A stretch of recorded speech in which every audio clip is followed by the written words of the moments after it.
വരുന്ന നിയമസഭാ തെരഞ്ഞെടുപ്പിന് വേണ്ടി എല്ലാ രാഷ്ട്രീയ കക്ഷികളും ഊർജിതമായി തയ്യാറെടുക്കുമ്പോഴും സ്ഥാനാർത്ഥികളെ ഇതുവരെ പ്രഖ്യാപിച്ചിട്ടില്ല.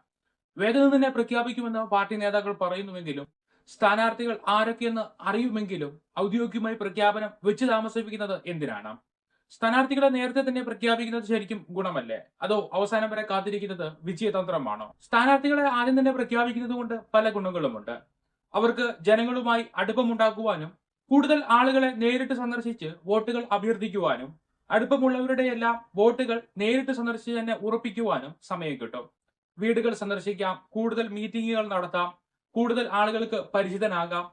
നേരത്തെ തന്നെ സ്ഥാനാർത്ഥിത്വം പ്രഖ്യാപിക്കുന്നത് വഴി കൂടുതൽ ജനകീയനാകാനും ആശയങ്ങൾ പങ്കുവയ്ക്കുവാനും ആശങ്കകൾ അകറ്റുവാനും മണ്ഡലത്തിൽ നല്ല രീതിയിൽ വേരുറപ്പിക്കുവാനും കഴിയും.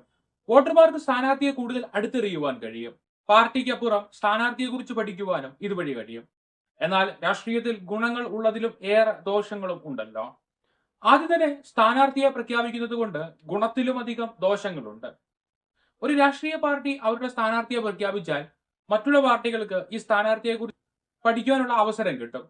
അവർക്ക് വോട്ട് ചോരാനുള്ള മേഖലയും അവരുടെ പോരായ്മകൾ എന്തെന്നും പഴയ വിവാദങ്ങൾ എന്തെങ്കിലും ഉണ്ടോ എന്നും മുൻപ് അവർ നടത്തിയ പ്രസ്താവനകളിൽ വിമർശിക്കുവാൻ വല്ലതും ഉണ്ടോ എന്നും അന്വേഷിച്ച് ആരോപണങ്ങൾക്കുള്ള വക കണ്ടെത്തും. അതുവഴി എതിർ സ്ഥാനാർത്ഥിയെ തളർത്തുവാനുള്ള തന്ത്രം മെനയും. കൂടാതെ ആ സ്ഥാനാർത്ഥിയെ സാമൂഹികമായും ജാതിമത അടിസ്ഥാനത്തിൽ വെല്ലുവാൻ കഴിയുന്ന ഒരാളെ എതിർ സ്ഥാനാർത്ഥിയായി തിരഞ്ഞെടുക്കുവാനും കഴിയും.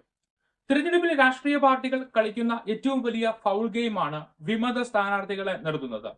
ഒരു സ്ഥാനാർത്ഥിയെ നേരത്തെ തന്നെ പ്രഖ്യാപിക്കുന്നത് വഴി എതിർ കക്ഷികൾക്ക് അവർക്കൊപ്പം നിർത്തുവാനുള്ള വിമത സ്ഥാനാർത്ഥികളെയും കണ്ടെത്തുവാൻ സമയം കിട്ടും. ഒന്ന്, അതേ പേരുള്ളയാളെ ആണ് നിർത്തുക. ചില സമയങ്ങളിൽ അവരുടെ അതേ വിഭാഗത്തിൽ ഉൾപ്പെട്ട അല്ലെങ്കിൽ കുടുംബത്തിൽ ഉൾപ്പെട്ട ആളുകളെ വരെ വിമതരായി നിർത്തും. അതുവഴി വോട്ടുകളെ ഭിന്നിപ്പിക്കുവാൻ കഴിയും. നേരത്തെ സ്ഥാനാർത്ഥിത്വം പ്രഖ്യാപിച്ചു കഴിഞ്ഞാൽ അന്നു മുതൽ സ്ഥാനാർത്ഥി പ്രചാരണം ആരംഭിക്കേണ്ടി വരും. അപ്പോൾ വളരെ പ്രധാനമായ അവസാന ദിവസങ്ങളിൽ എത്തുമ്പോഴേക്ക് ഇവർ ശാരീരികമായും മാനസികമായും ക്ഷീണിക്കും. എന്നാൽ എത്രത്തോളം താമസിച്ച് സ്ഥാനാർത്ഥിത്വം പ്രഖ്യാപിക്കുന്നോ അത്രയും കുറച്ച് ദിവസം ഇവർ പണിയെടുത്താൽ മതി. അതുകൊണ്ട് തന്നെ രാഷ്ട്രീയ പാർട്ടികൾ അവരുടെ സ്ഥാനാർത്ഥികളെ പ്രഖ്യാപിക്കാൻ പോകുന്നത് പറയുന്നുവെങ്കിലും അവസാന നിമിഷത്തിനായി കാത്തിരിക്കുന്നത്. അതുവഴി സസ്പെൻസ് നിലനിർത്തുവാനും എതിർ കക്ഷിയിൽ നിന്നുള്ള ഫലവത്തായ ആക്രമണങ്ങൾ ഒഴിവാക്കുവാനും പാർട്ടിക്കുള്ളിൽ തന്നെ അസ്വാരസ്യങ്ങൾ ഒഴിവാക്കാനും കഴിയും. എന്നാൽ മറ്റൊരു യാഥാർത്ഥ്യം, ഇന്ന് തെരഞ്ഞെടുപ്പ് അടുത്തിരിക്കെ എല്ലാ രാഷ്ട്രീയ പാർട്ടികളും അവരുടെ സ്ഥാനാർത്ഥികളെ നിർണയിച്ചു കഴിഞ്ഞു. ആ സ്ഥാനാർത്ഥികൾക്കൊക്കെ തന്നെ വിവരം കൈമാറി. പക്ഷെ ആ വിവരം പുറത്തു പറയാതെ പ്രവർത്തനം നടത്തുവാൻ നിർദ്ദേശിച്ചിരിക്കുകയാണ്. ആ നിർദ്ദേശമനുസരിച്ച് സ്ഥാനാർത്ഥികൾ അവരുടെ നിയമസഭാ മണ്ഡലങ്ങളിൽ പ്രവർത്തനം ആരംഭിച്ചു കഴിഞ്ഞു.